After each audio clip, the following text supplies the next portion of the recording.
Hello and welcome to a special podcast episode brought to you as part of Clean Sport Week 2025. Today we are once again teaming up with experts from our partners at Dodson, Horrell and NAF to explore the topic of naturally occurring prohibited substances, which you might have heard referred to as NOPS, and how they relate to clean sport and making sure that our horses are fit and well. Our experts are also going to share some simple tips that you can implement at your own yard to reduce the risk of contamination and protect your horse's welfare and well-being, because at the end of the day, that's our priority in all of this. So joining me to discuss this, you'll have heard from them already if you listened to our series from Equine Health Week, but they are back again. First up, we have got Dr. Marga Mas, who is the veterinary and nutrition advisor from Dodson and Horrell. She's been a vet 10 years, with 7 of those spent in equine practice, both in the UK and in Europe. Her role at D&H involves helping the team and their customers with technical information and product advice, providing marketing support and responding to nutritional management queries. Welcome, Marga. Thank you. Thanks, Rachel, for having us again.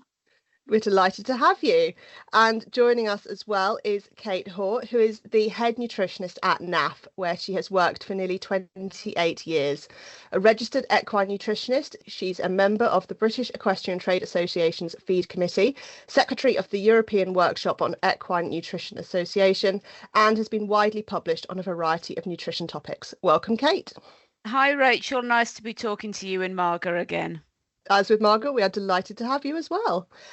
So first off, I've mentioned it there in the intro, but what actually are these naturally occurring prohibited substances and how can they enter our horses' systems? So NOPS stands for naturally occurring prohibited substances, and they are those substances defined under the beta NOPS list and also detailed within the beta NOPS code, which we will cover later on. These are substances that can either be naturally present within a certain feed ingredient or raw material that goes into a horse's feed, or they can occur within the feed or the supplement as a result of obviously accidental cross-contamination during the production chain or the supply chain of that product.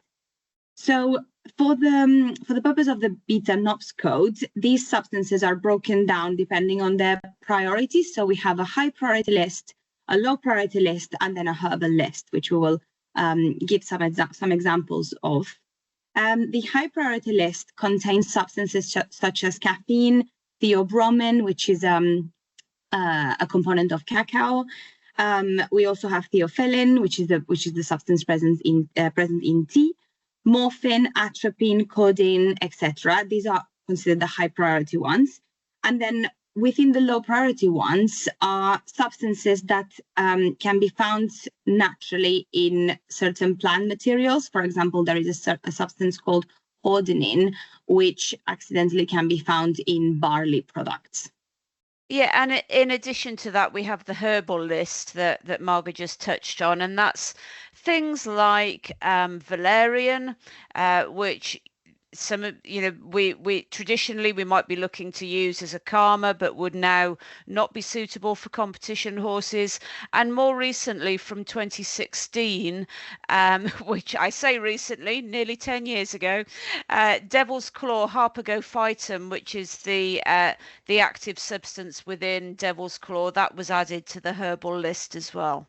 So you mentioned there, obviously, there have been some recent changes. Is that list reviewed regularly then?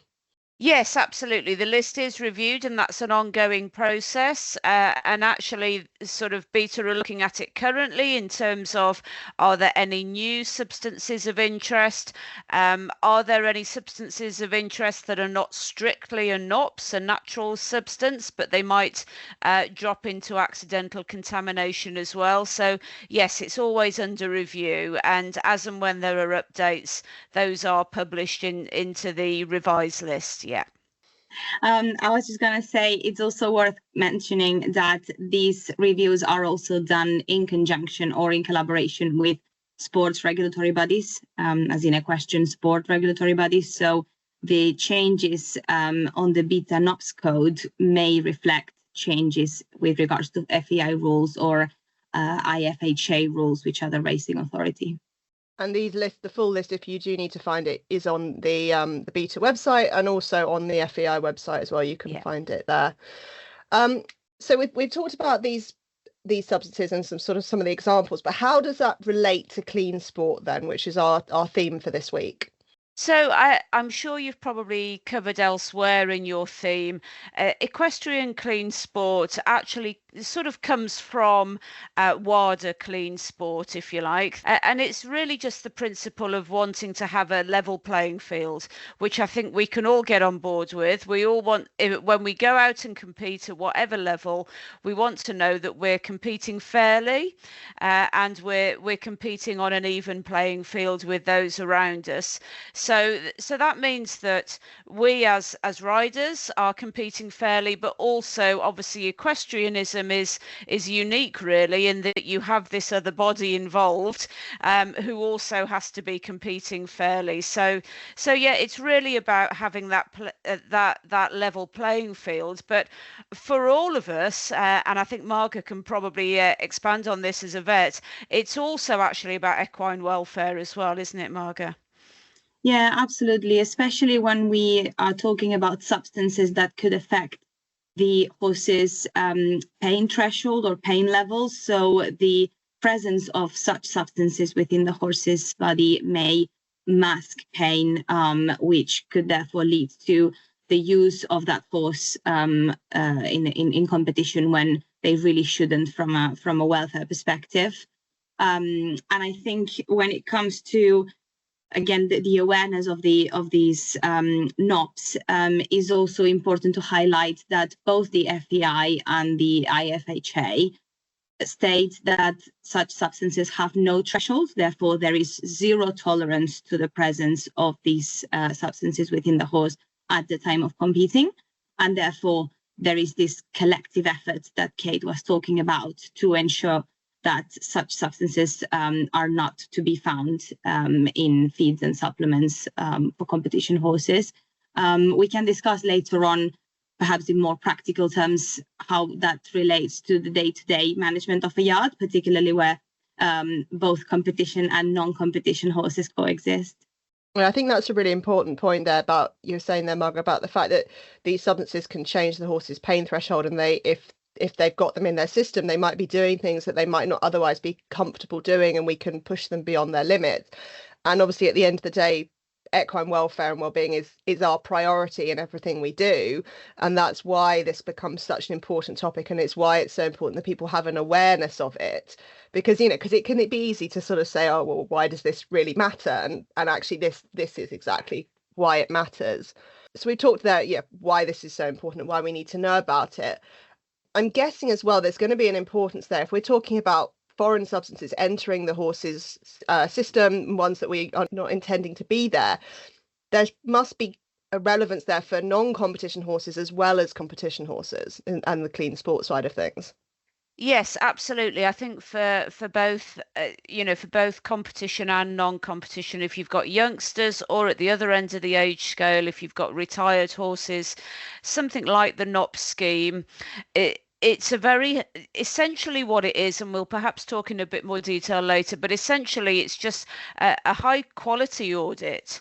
It's like any feed audit, but it goes to the nth degree. So it's all about traceability, production facility, how are these things made, how are they packaged, how are they transported. It's all about controlling the quality at every step. So we all want that for our horses, don't we? Where no matter what level we compete at, or if they're retired, we want to know that we're feeding them a good quality product. And actually, that's one of the things I take most from the NOPS scheme, is that you can just be confident that it's a really well-made, good quality product, as well as being suitable for competition.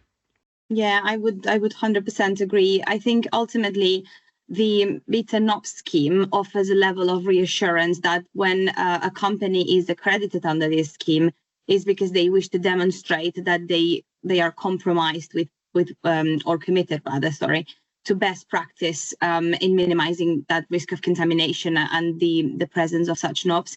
I think it's also important to highlight perhaps at this point that this scheme is not just open to feed and supplement manufacturers, but actually manufacturers of any of the components of such products, as well as the marketers of feeds and supplements, as well as suppliers of any type of raw material or other ingredients. So I think it's probably is a broader industry definition when it comes to who can be involved. And actually, that's not just a choice, it's a requirement. So we as manufacturers, when we're sourcing our ingredients, those ingredient suppliers have to have the same level of quality audit, right back to it's sort of, from the field where it's grown to your feed room. There's quality assurance all the way along that line. And how, I should point out as well here, both your companies are part of this scheme, and this is something that you both take incredibly seriously. As a consumer, then, how do you know that the product you're buying complies with the Beta NOPS scheme?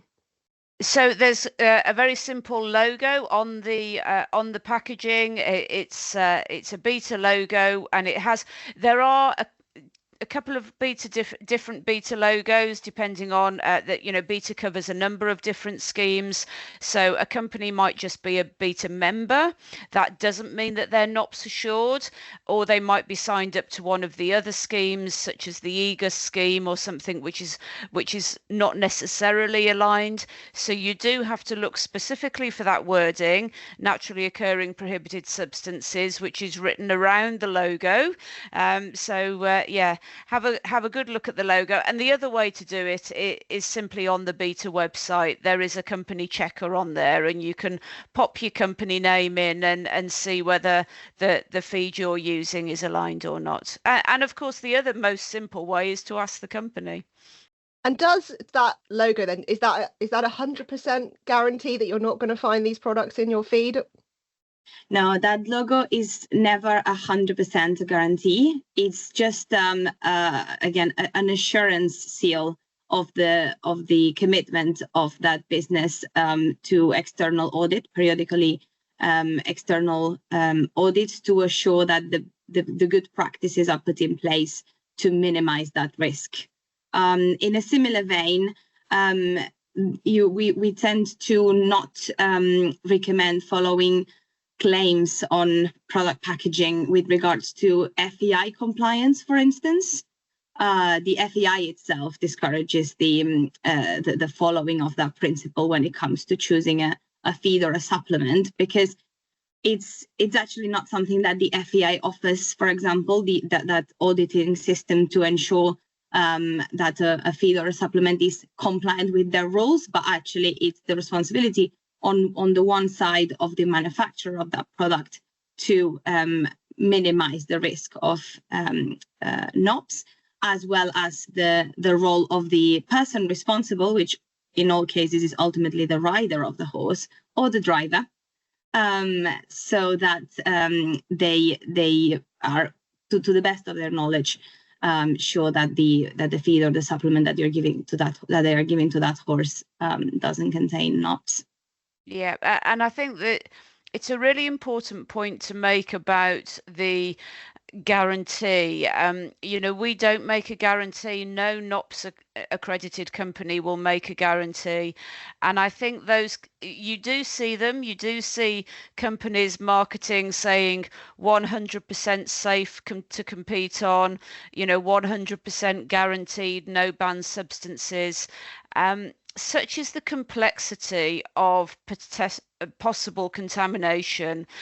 If I saw that, I would run a mile from that company, because any company that will make that claim cannot understand the risk. And if they don't understand the risk, they're actually more likely to fall foul of it. So not only would I would actively discourage, as do NOPS members, actively discourage not using any company making claims that they can't substantiate with regard to competition. So ultimately what we're saying is that the scheme is essentially that the companies who are accredited are doing the utmost that they can to ensure that those prohibited substances aren't appearing in their products or in the ingredients that they're supplying. But I mean, as you say, it's incredibly complicated, and to try and make a guarantee is pretty much impossible. But at least, having chosen a product that fits in with that scheme, that you are doing the utmost you can in return to keep your horse, clean from contamination. Exactly, yeah. And I think just quickly, while we're on that, I think it's worth saying that if the worst happened, and we all touch wood at this point that it doesn't, but if the worst happened and you did get a positive test, if you can demonstrate to BE, to FEI, that you have followed best practice, then actually you're more likely to be looked on, leniently, reasonably. If you can say, well, look, this is the product I was using, it is NOPS accredited, this is the batch number that I've kept a record of, or keeping that type of record, it helps us as manufacturers to trace any potential issue, but it will help you, with your defense that you've chosen best practice. If you say, well, this chap drove down our drive and told us that this magic potion would make him jump higher, then sorry, that you're not going to have much of a defense. So you mentioned best practice in there then, Kate. So what are some of the things that we can be doing on the yards with our horses to ensure, as well as choosing an accredited product, what are some of the things we can be doing to avoid contamination and try and do our utmost to compete under clean sport rules?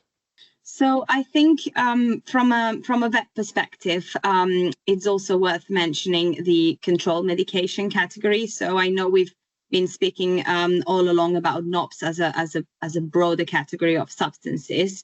NOPS would fall under what we call banned substances under FEI, the IFHA rules.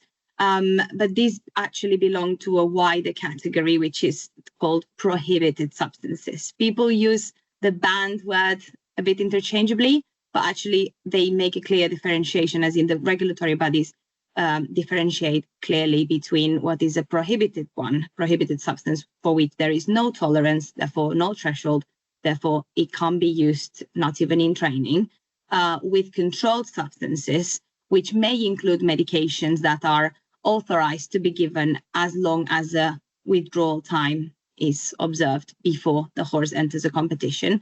So if we kind of consider both, from the feed and supplement point of view and the medication point of view, I think Kate has touched on this already a little bit, but being aware, so everyone on the yard that is involved in the care of those horses should be aware of who is on the medication, who is under a certain supplement. So if you've already taken all of the steps towards purchasing feeds and supplements that are manufactured by accredited companies, that's already the first step. But then even when you are on the yard, for example, with Devil's Claw situation, if the yard staff are aware of which horse this supplement is intended for, then they can minimize the risk of a competition horse accidentally coming into contact with that supplement, because Devil's Claw would actually be one of those controlled substances that must be withdrawn from the horse's diet in order for the horse to be clean to compete. So that would be kind of one first step, is almost treating supplements as medications, especially when they contain this kind of supplements.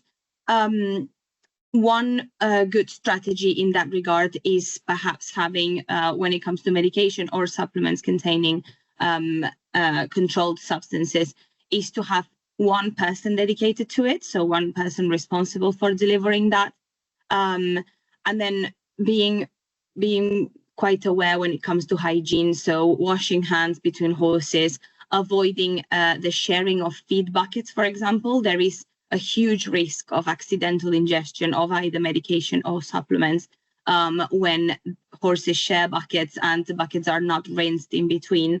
There is risk of residual contamination staying in the bucket, and then it can be hard sometimes to trace it back, but it's actually a pretty easy accidental route.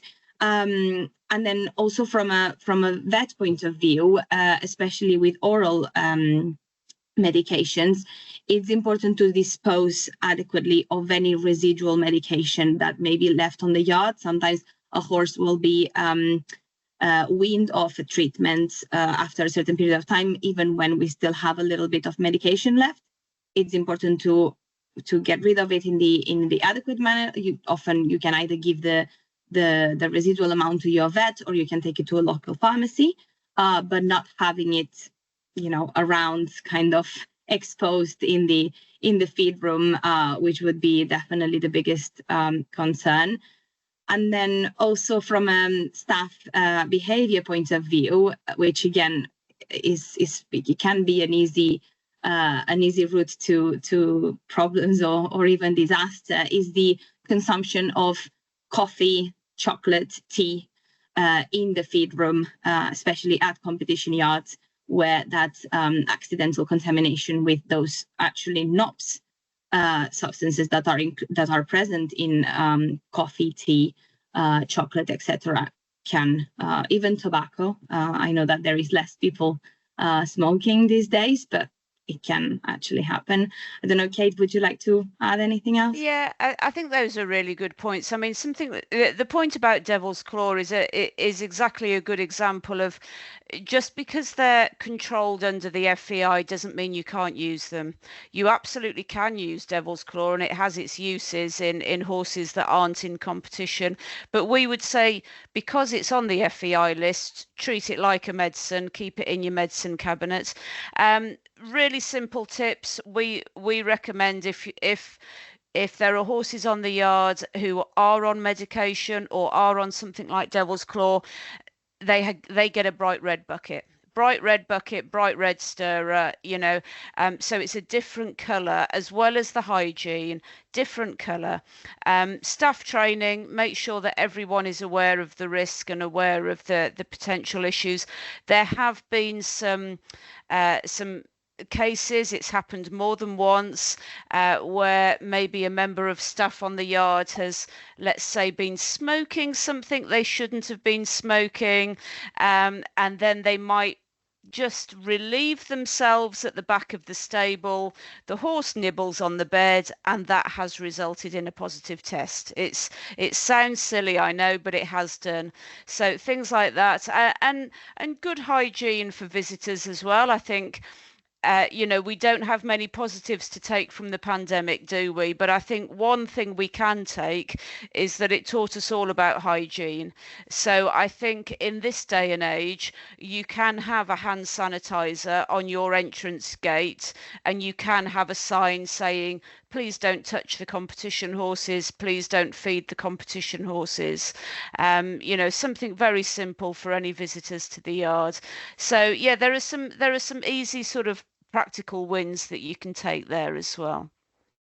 Definitely. And obviously these will apply to people through the levels as well, because clean sport rules, they apply to from grassroots all the way through to international. So even if you're on, say, a mixed livery yard, where I guess actually the risk is going to be much higher, because there's substances and things that you don't necessarily realize are on the yard and much more intermingling, I guess, of people going up and patting your horse as they walk down the aisle to see their own. Just making sure that you're super clear about the fact that your horse is competing under these rules. You're avoiding these substances. Please don't feed my horse treats as you go down the aisle, or mix in your feeds with everyone else's and things. It's just, as you say, it's about having that awareness and that education for everyone that these rules are in place, they apply to everyone. So we really need to be really careful about it. And it's actually just about being quite professional. If you're committed to your sport, then you take those responsibilities on board in the yard as well, and whether that's talking to your yard manager, or whether it's as a yard manager it's talking to the people on your yard, it's just about laying down some simple steps so that everybody's aware. Because there can be some real consequences. We've talked about that, the fact there could be an impact on your horse's health and well-being, but if you are called up for testing, which, as we've said, can be across the levels, and you are found to have a prohibited or a banned substance within your horse's test sample, there are some real consequences. You could face a ban, you could face fines. So there are, there's a real reason to do this aside from just looking after your horse and competing as fairly as you can. So there is a real, there's a real reason to do this. Well, multiple reasons, I think, as we've listed. Yeah, absolutely. Yeah. And we hear those consequences, don't we, in the press? So, and they don't. They don't always come via the feed. I think that's worth saying as well. There are historical prohibited cases where there have been real significance coming from topical applications. At the Beijing Olympics, going back a while, I know, but I've been in this industry a while. I remember Beijing very well, and 4 riders from 4 different countries were expelled from the Beijing Olympics, mid-Olympics, and that was because of a topical application. That was not a feed. So it's just worth being aware of that. There isn't an equivalent scheme for applications, but what we recommend is definitely stick to equine brands. Hopefully all equine brands are at least thinking about clean sport when they put their formula together. You can't say that about nappy rash cream or whatever else we hear being applied to horses. Whoever makes nappy rash cream is not thinking about an Olympic horse. Or any horse through the levels, as you say. So do think about those.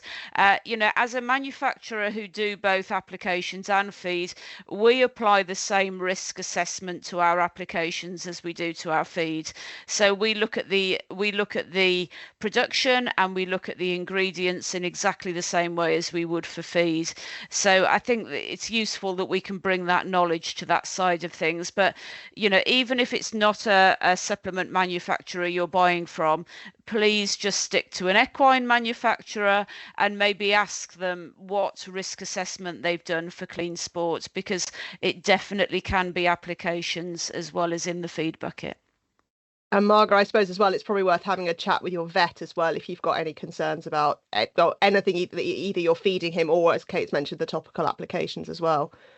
Yeah, exactly. I 100% agree with Kate. I think it's worth when it comes to looking after a competition horse, is always a multidisciplinary team, isn't it? So you want to know who is looking after your horse's nutrition as much as who is looking after your horse's healthcare, which will be your vet. So having everyone involved, having everyone on the same page, and particularly when it comes to using supplements, which again they may not have, or they certainly shouldn't have any of those NOPS substances, as we've discussed, but they may have some controlled substance, going back again to the example of the devil's claw, but there could be other examples such as plants which contain salicylates, which are metabolized into salicylic acid, which can have an anti-inflammatory effect. So this is something that can be present in a supplement, but this supplement should come with a warning or a withdrawal time,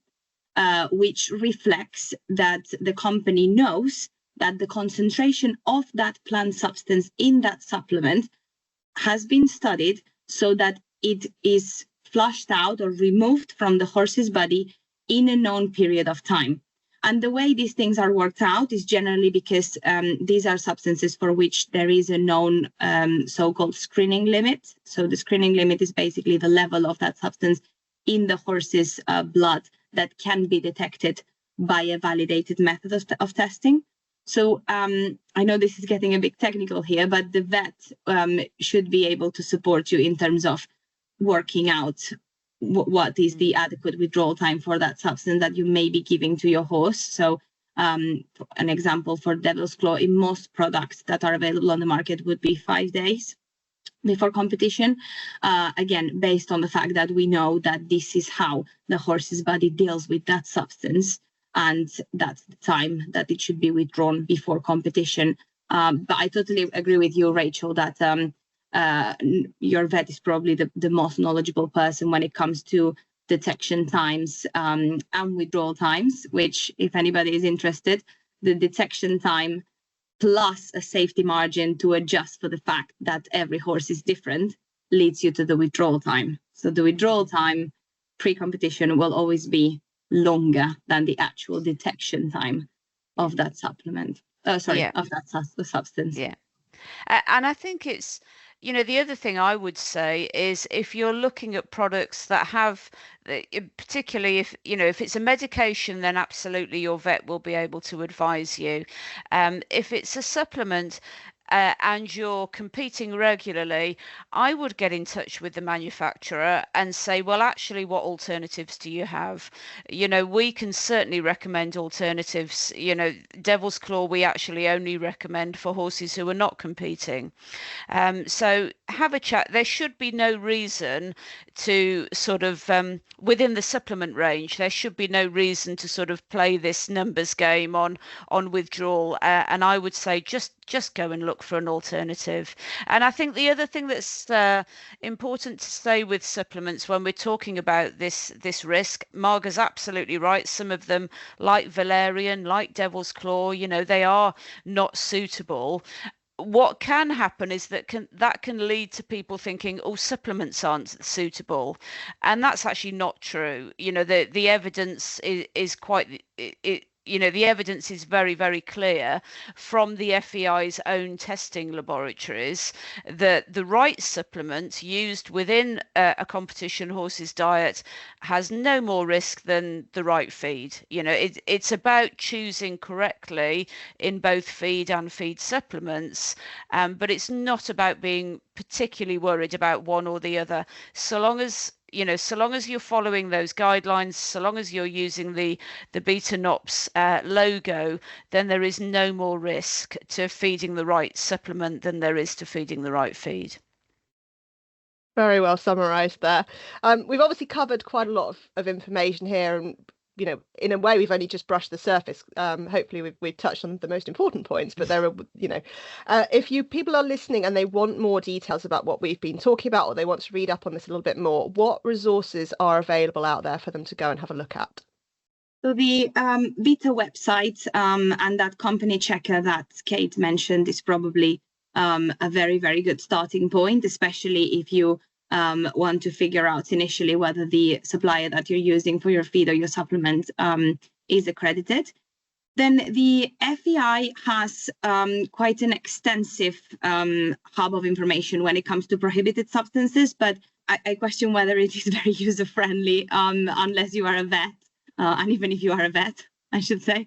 But they also launched an app last year, which again, well, it has a section that allows you to check ingredients directly to just to know at least if they are including the prohibited substances list or not. I know we've been talking obviously about BE and FEI all along, but in racing, all of these rules apply as well. And with regards to the to racing, the IFHA does have information on their website, and there also are rules that apply to racing in certain countries. So, for example, in Scandinavian countries, NEMAC, which is their regulatory body for racing, will have specific rules for prohibited substances and detection times for both gallop and trotter racing. Yeah. And then the German Equestrian Federation also has their specific set of rules. Yeah, so if you're competing in Germany or Scandinavia, if you're competing at an FEI competition in those countries, then the FEI list will apply. If you're competing in a national competition, then you need to be aware of the national, the national lists, which are slightly different to the FEI list in those areas. Very good.